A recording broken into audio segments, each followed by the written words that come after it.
In this video we're going to go over how to replace the display assembly on an iPhone 5S.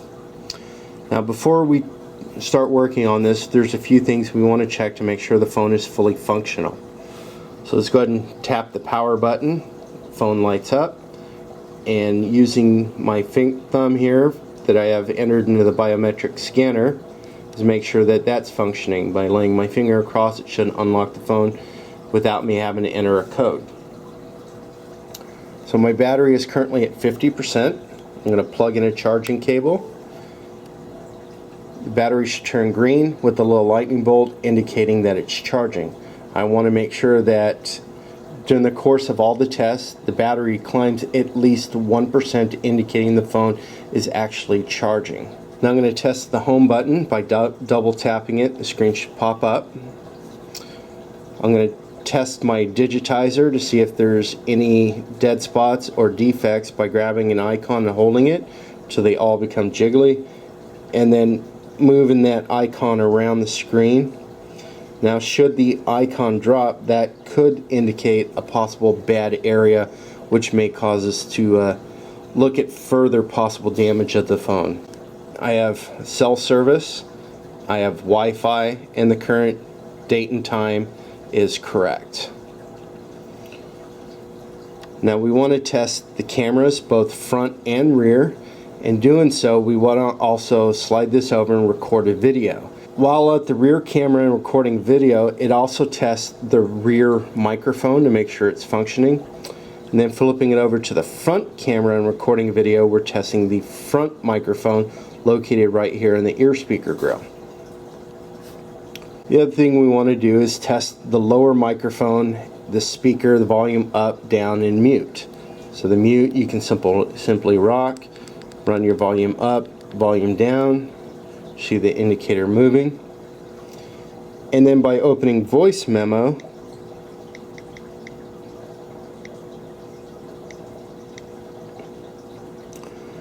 and recording a video, that'll let us test the lower microphone. Test 1, 2, 3, 3, 2, 1. We'll save that and play it back. Now by playing it back, we should hear the audio come out of the speaker down here. Test 1, 2, 3, 3, 2, 1. Now to test the ear speaker and the proximity sensor, take the speaker icon up here and tap it. It'll turn gray, indicating that audio is now played through the ear speaker. And then by taking our finger and setting it over the proximity, or moving the device up to your ear to listen to the ear speaker, and you look down at the screen will darken, and when you move the phone away from your face, the screen will light back up as simulated here. Okay, and lastly, before we power down the device, we want to make sure that any open applications are completely closed. Double tap the home button, slide the apps up to close until you're only left with the remaining ones showing the icons. And you see our battery percentage has jumped to 52%, so we know that the phone is charging. We'll go ahead and disconnect that and power down the phone. Now another important thing about the iPhone 5 series, whether it be a 5, 5S, or 5C, is we want to make sure that there's no frame damage at all. You want to look closely at each corner. If any of the corners are bashed in, your new display assembly will not sit in, and if you force it in, you could damage the new display assembly. One easy way to test it is you give a visual looking around your corners, but also by setting the phone on a flat level surface and using something as simple as Post-it note and seeing if it slides under the frame.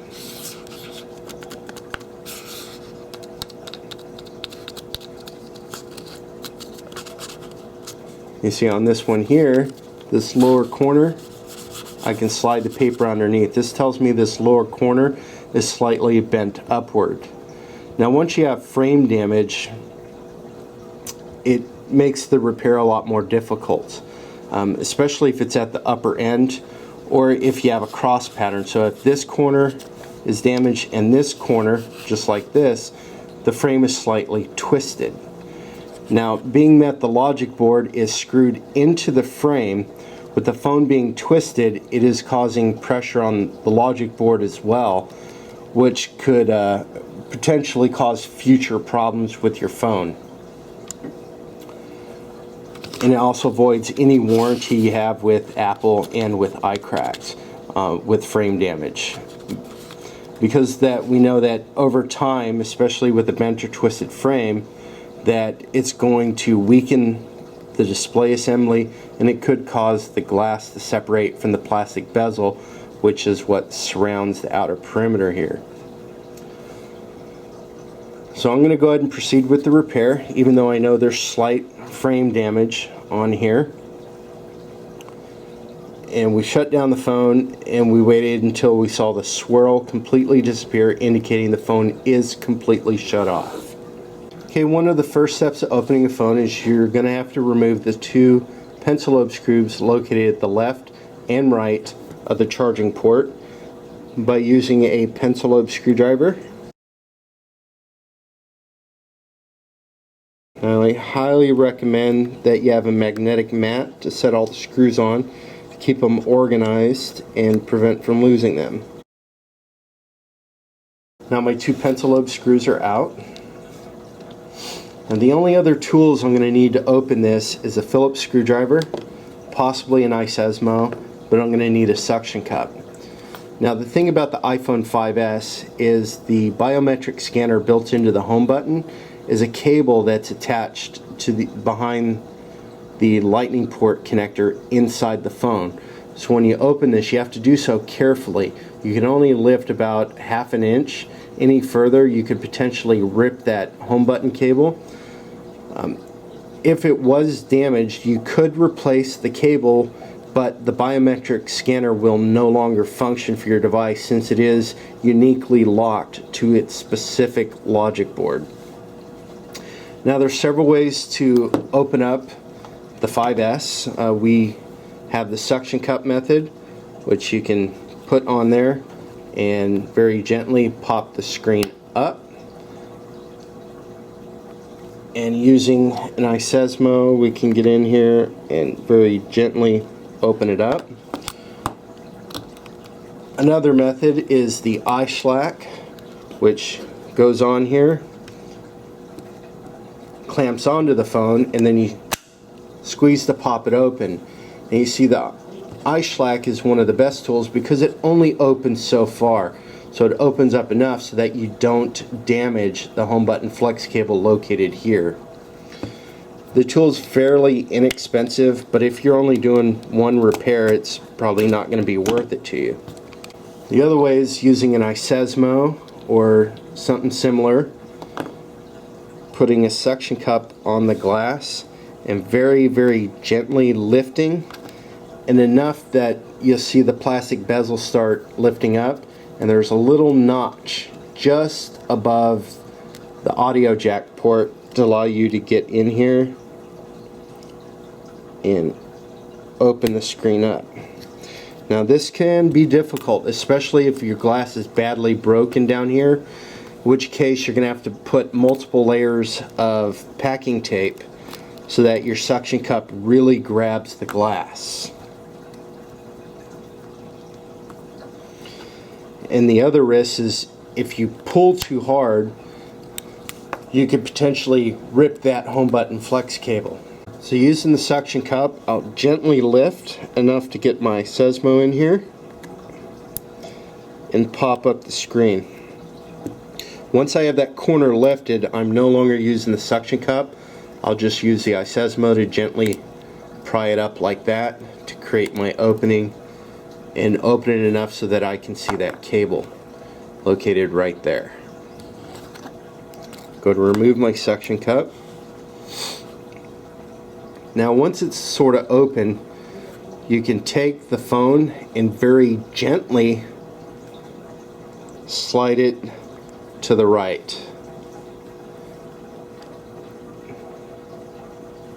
which exposes the home button flex cable cowling cover located right here. I'm going to use my nylon spudger. I'm going to gently pop that up by coming to this front corner right here.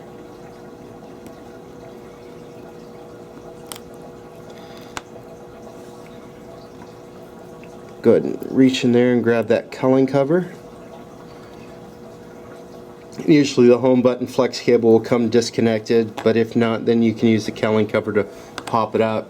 That way you can now lift your screen to gain the inside of the phone. Now that we have the phone open, the first thing we want to do is disconnect the battery from the logic cord to make sure we remove any possible source of electricity going up to the cables to prevent any kind of damage. Now, using a Phillips screwdriver, we can go in here and remove the 2 screws holding the plate onto the logic board.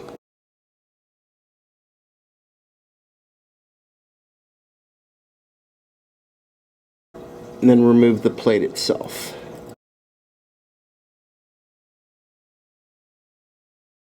Now down here at the bottom, this is your battery connection here. Now one thing you don't want to do is dig in this area to disconnect this.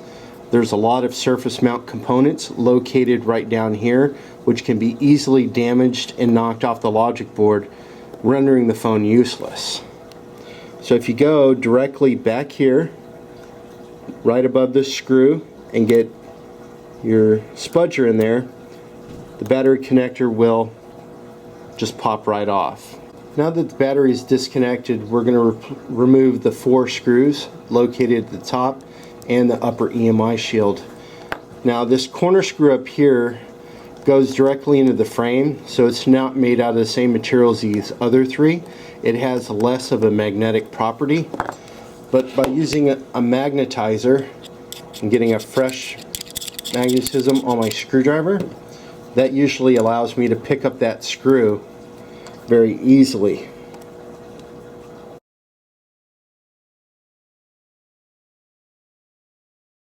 Go ahead and remove the other screw located up here at the top.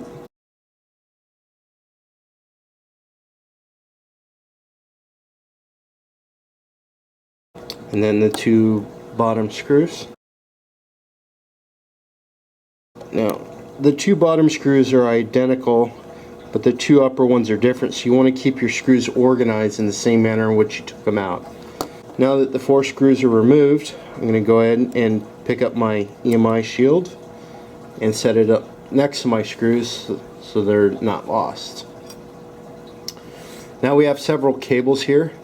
This cable here is for the front facing camera cable, which also includes the ear speaker, upper microphone, ambient light sensor, and proximity sensor. You have this one down here, which is for the LCD. This one here is for the power flex, and the one coming up here underneath this cable is for the digitizer, and this top cable here is for the rear facing camera. And the only ones we want to remove are the front facing camera, the LCD, and the digitizer. So using the pointed end of the nylon spudger, you can go in here and very gently pop these cables up. But if your tip is kind of messed up, it's not going to work too well, and you don't want to be digging in there.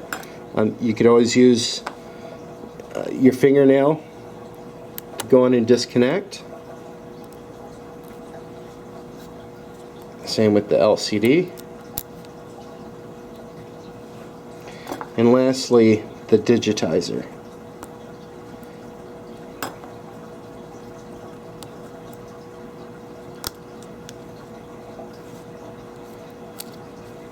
Now we can take the display assembly and set it aside. We also want to make sure that the rear facing camera cable here didn't come disconnected, or the power flex cable also, while we're in the process of removing these. Now there's quite a few items that have to be moved from the original display assembly over to the new display assembly. So let's go ahead and set the body of the phone aside, and then we'll get started on transferring the key components over, like the thermal plate, front-facing camera, ear speaker, and the home button with biometric scanner cable. So we're going to start at the upper end of the display assembly here. The first thing we want to do is remove the ear speaker retaining plate and the ear speaker itself. Now this held in with 2 screws, and it's clipped on the side and hinged over here underneath the plastic bezel. So go ahead and remove the 2 screws. So you have the bottom short screw and the top long screw. Now on the ear speaker bracket is located here, which it clips underneath the plastic bezel. So you can take and very gently pop that loose, and that will come up, and then rotate this upward, and then it'll lift out. And then go ahead and grab your ear speaker, remove it, and set it aside. Next, we're going to disconnect the front-facing camera cable from the bezel. Now, right here below where the ear speaker contacts are, it's held in with some adhesive, and down here in this area is the proximity sensor. Now, every now and then, the proximity sensor has too much glue from the manufacturing process and gets stuck into the phone. So if the cable's not coming up easily, you want to go ahead and give it a blast of hot air right around here to loosen up that adhesive. Now you can take your nylon spudger and very gently go underneath the cable and very cautiously run it underneath to break the adhesive, and then lift it up.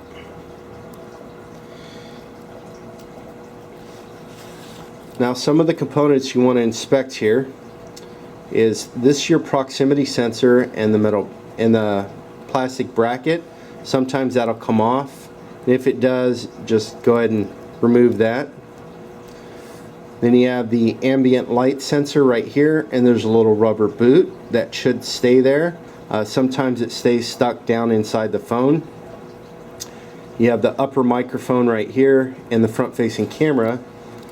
The other thing is you want to make sure that the ambient light sensor filter, which is a little white piece of material located down here, is in place. Now we have this off. The upper microphone is out of its rubber boot located right here, and we just fold it back to keep it out of our way. Now the next thing we want to do is go ahead and down here to the lower end of the phone, in which case we'll undo the screw, the bottom screw of the thermal plate located right here. Now this screw also has a grounding clip located right there, which you'll see moved. So this screw will come out, and this clip will be on the underside of the screw and should remain on the flex cable. It shouldn't fall out.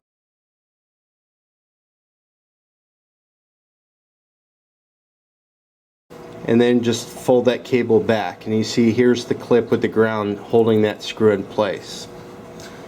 Now you've got the home button bracket right here, which has 2 additional screws which do come out, and we'll set those aside.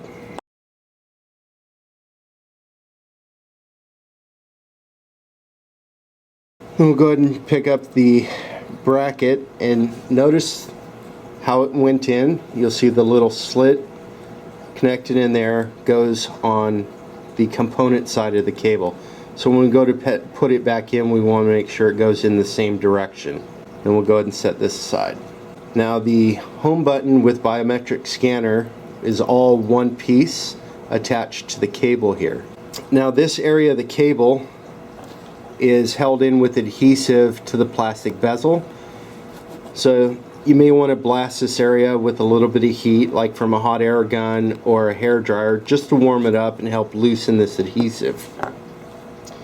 So that when we come in here, we can very gently lift this cable off. If it's fighting you, you're going to go ahead and heat it up. Okay, now that that's separated from the bezel, one thing you don't want to do is pull or jerk and rip and tear this cable. So the next process, we're going to take the flat end of the nylon spudger, press it here against the home button, and very gently break the adhesive loose, and then completely remove this home button as a complete assembly with the cable. And just so nothing gets lost, I like to just go ahead and drop it right in to the new display assembly. Lastly, we're going to remove the thermal plate, which has got now 5 screws.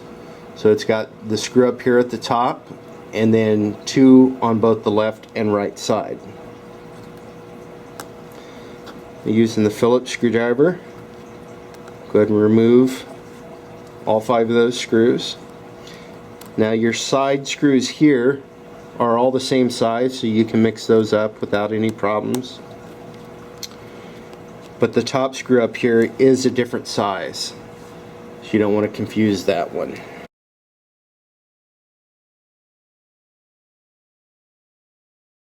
Okay, so I've got my 4 side screws out. Lastly, I'm going to take the very top screw. Then I'm going to lift the thermal plate out like so, which will have my front-facing camera cable still attached to it using a copper shielding tape located there and a thermal strip on the underside. Now that we've got all those components removed, the last thing we have to do is remove the ambient light sensor filter and transfer it to the new display. Now the easiest way to get this filter out, since we're not worried about the old screen, is go ahead and pop the front-facing camera bracket off the glass. It's just held in with a little bit of glue. Now we'll take a flathead screwdriver, press it in against the inner edge and twist, and the sticker will break loose. Using a pair of tweezers, go ahead and grab and remove that filter, and immediately set it into the new display assembly so it doesn't get lost. So it ends up looking just like it did from the other one. Now I'm going to inspect the rest of this, make sure my front-facing camera centering ring is in place and the proximity sensor alignment bracket is also in place. Now we're completely done with the old display assembly, and we can start putting all the components back on to the new display assembly. The first thing we're going to do here is go ahead and remove the anti-static cover that's on the back. You want to gently peel this away and make sure it doesn't grab the mirror back here. If you see it starting to lift the mirror back here, just go ahead and lay it down and grab it from a different area to peel it off. Now we're going to put the thermal plate back in place by aligning it back on the back of the new LCD and dropping it down. We'll take the longest screw for the thermal plate and put it right here at the top so that we know that everything is aligned back in place. Then we'll go ahead and put the 4 screws down the side, 2 on the left, 2 on the right.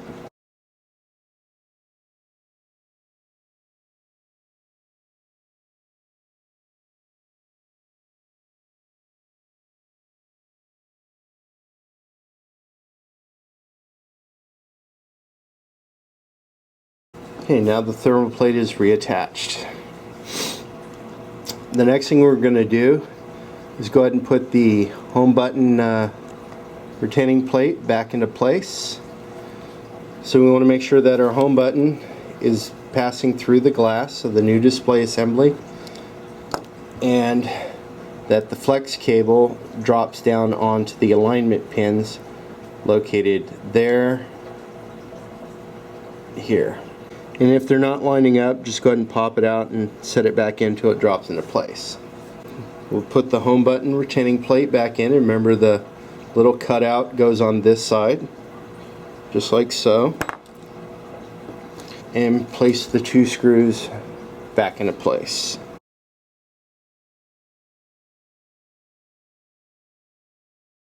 Then we'll go ahead and push the other side, and you should feel the normal click. Then we'll go ahead and fold the cable back over and attach this screw back into the thermal plate in the bezel. As you can see, the little grounding clip located on that cable there, you want to make sure that it is flush against the thermal plate for grounding. As you can see here, it runs along there, and then the little tab should lift up and be right there. Okay, now that that's done, we'll go ahead and work on the upper end of the phone. So the first thing we're going to do is we're going to take the upper microphone and place it into the rubber boot. You see there's a little hole that it goes into, located right there. So go ahead and very gently push that in. It really helps to have a pair of tweezers with you.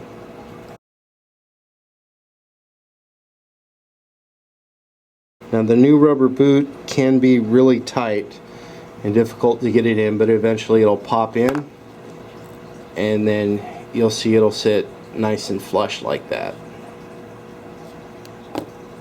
Now looking over the screen and the cable, we want to make sure that the ambient light sensor boot is still on the cable. If it dropped off, you want to put it back in, or you can drop it where it fits alongside here. 9 times out of 10 it stays on the cable. And make sure that the proximity sensor, the old bracket, is not in place so that the new one will drop right into place. So we're going to take the cable and we're going to drop the proximity sensor into place. Ensure that the ear speaker contact area drops over the pins, then the ambient light sensor drop into place, and then the front facing camera. So it should just be a real smooth drop in, just like that. You see the cable is dropped over the pins. The bracket is sitting below the thermal plate. Ambient light sensor fell into place, and the front facing camera fell into place. So everything should look fine. So next we're going to take the ear speaker and place it back into place. Now if you notice on the ear speaker, it's got this oval area right here, which will sit down inside the rubber boot right here. If you don't get it fully seated, when you use the phone, and the ear speaker will sound very muffled. So if you have a muffled sound, you'll know that the ear speaker isn't sitting in place correctly. So go ahead and set this down. Make sure that everything pops in. And the ear speaker should line up on the pins located up here at the top as well. Just like so. And then we'll take the bracket, which holds this in place.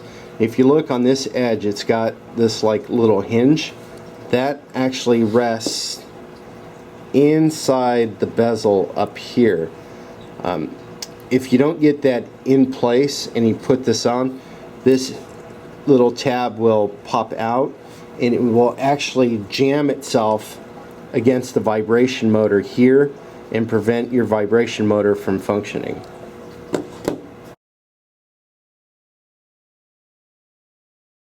So we'll get this in here and then drop it down, and it should click and hold into place. Now you see this end didn't fall into place, so now I have to redo it until it all lines up correctly. And if it all lines up, you should be able to let go and everything will stay into place. Now we'll insert the 2 screws, starting with the very long screw up at the top and the smaller screw down at the bottom. Now that we have everything back together, we just want to double check to make sure that everything is labeled and clicked in. You have your 3 cables. Now, a really important task is to pre-fold the 3 cables before you install this. By pressing right here, you can fold all 3 cables all the way back against the thermal plate.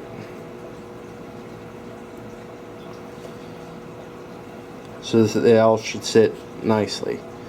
Now this serves 2 purposes. It prevents you from accidentally pulling the cable and damaging it, because you can very easily pull these out just like so. So that's what we're trying to prevent. So next we're going to reattach the cables to the frame, starting with the digitizer, which is located long ways, and then the LCD, and then the front facing camera cable. Now the most difficult out of these 3 is the front facing camera cable, because the cable comes down at an angle and it naturally doesn't want to stay straight. But while attaching this, you have a tendency to disconnect the digitizer. So you want to always make sure that you have good connections. So the first thing I'm going to do is connect the digitizer here. And notice I'm holding my screen nice and upright. And because I pre-folded the cables, I've gotten these ones out of my way. So I can easily attach this without accidentally bending and damaging the LCD. Now once you're aligned, you should feel it snap, especially the digitizer. You should feel it snap here and snap up here at the top. Now I'm going to place my finger around the LCD to hold it, but at the same time I'm holding the cables here flush against the glass so they don't accidentally apply too much pressure.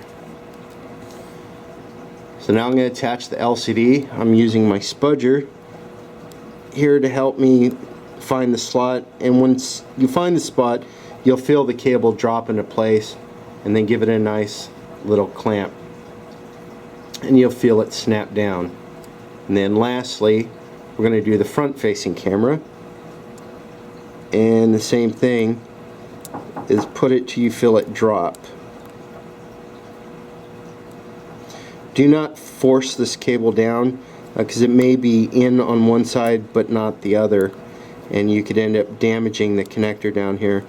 Like I said, this is the most difficult cable to connect.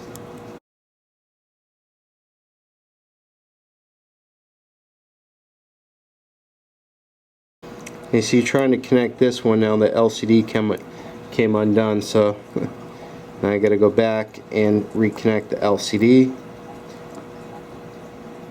So the key here is patience. Now that all 3 are connected, then I'm going to give each one a little push just to double check that everything is connected. And again, I'm not forcing anything. If you're finding one of the cables isn't snapping down correctly, it could be something as simple as a little piece of dust or dirt has fallen inside the connector, and that's just enough to where these will not seat correctly. Now that I'm satisfied that all 3 cables are connected, then I'm going to go ahead and place the EMI shield back into place, and again using my fingers to hold the screen up so it doesn't fall backward or forward and disconnecting the cables. I'm going to hold this here.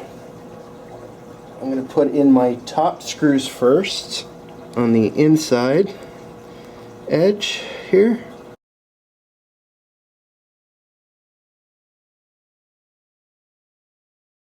And then get the kitty corner bottom one right here to hold the cable.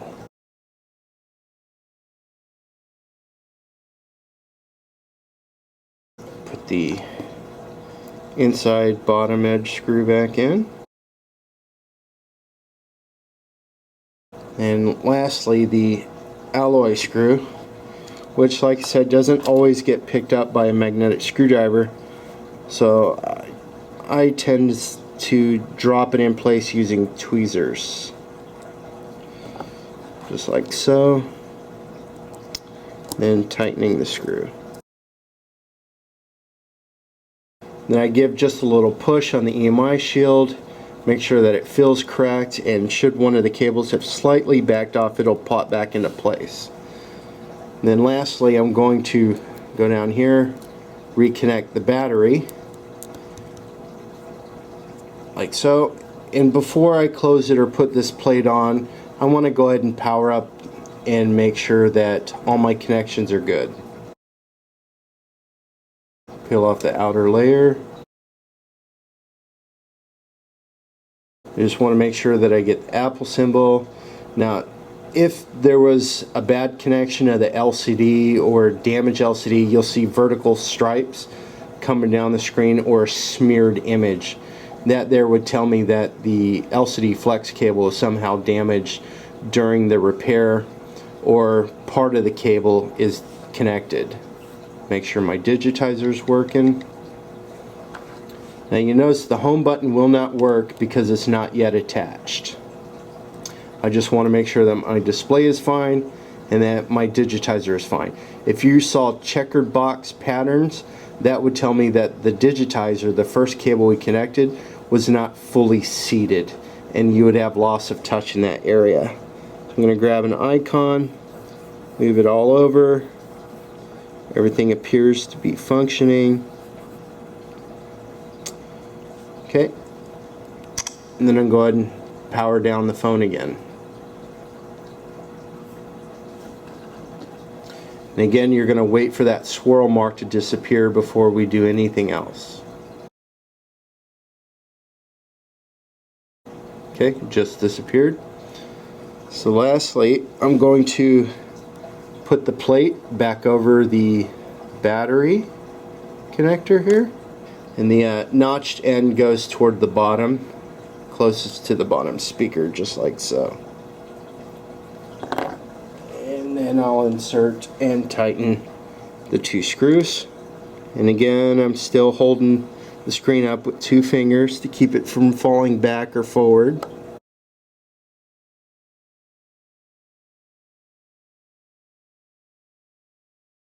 Both screws are attached, so my charging port flex cable, which is this one here, is held in by the bracket, and the battery's held in here. Now lastly, we're going to connect the home button / biometric scanner down here to its connection, which is just behind the charging port.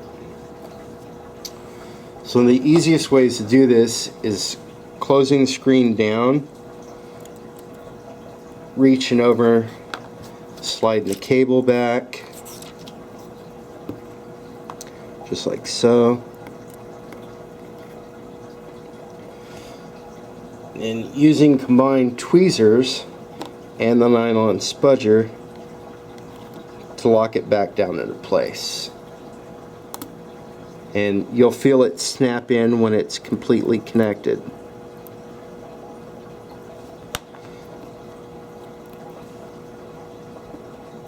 Just like so. Then we want to reattach the cowling cover. Now if you look at the cowling cover here, you're going to have two small holes on this end and then a hook on this end. The hook will be facing down and be closest toward the bottom of the phone. So I'm going to take this and hook it on the notches located here, and then rotate it down to where it snaps into place. So it should be flush on top of that cable, and now everything's reconnected. Now the top of the phone on the bezel has little notches located here. Now those notches physically slide under the shelf of the frame to keep the upper end inside the frame. So we're going to push that in place so the edge should line up.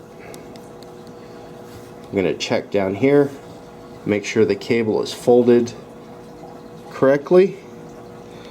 You see here, and then close the bottom of the phone, snap that in.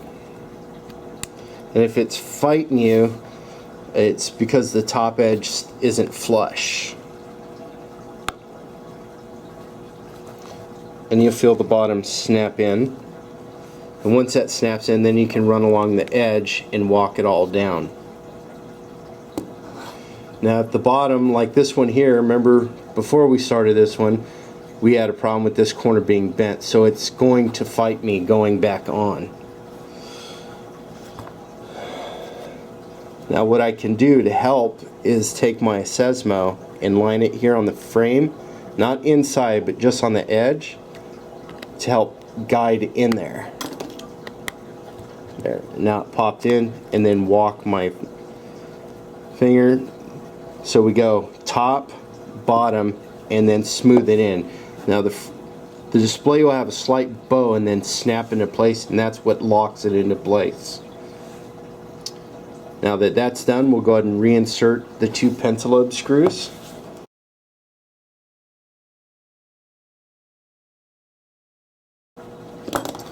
And then power up the phone. And we're going to test everything again to make sure that everything on the phone is fully functional. The first thing I'm going to check is, of course, the power button, which the phone powered up, so the power button's working. Want to make sure the biometric scanner is working. So I'm going to unlock the phone with my fingerprint, and the home button itself works, so that tells me I didn't damage this cable. So my battery is currently at 51%. I'm going to plug it in. Should get a green battery, lightning bolt, and we're going to watch to see if the percentage comes up. Because the reason we do this is when you go in with the iSesmo to open it, there is a risk of damaging the charge flex cable, which runs across the whole bottom edge here. So let's grab an icon, make sure that it moves and the icon doesn't drop.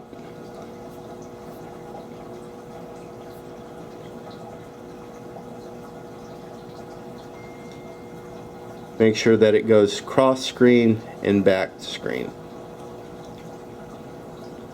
And again, we're going to test our cameras, both front and rear. Record video to test the rear mic and the front mic.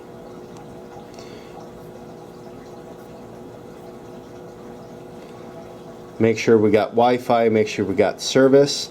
If you see this area up here searching, sometimes from disconnecting the battery, it resets the date and time, in which you can reconnect it to a Wi-Fi network and it automatically update the date and time, reboot the phone, and then it should show the carrier in service. And again, we're going to use voice memo to test the proximity sensor and ear speaker. Just going to use the one I recorded earlier. Test one, okay, loudspeaker, 2, 3, 3, volume up, volume down. Also test our mute.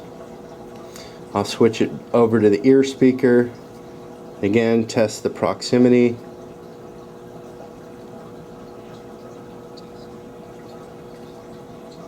Okay, so we know the proximity. Hold this up to your ear. Test 1, 2. And make sure you can hear it.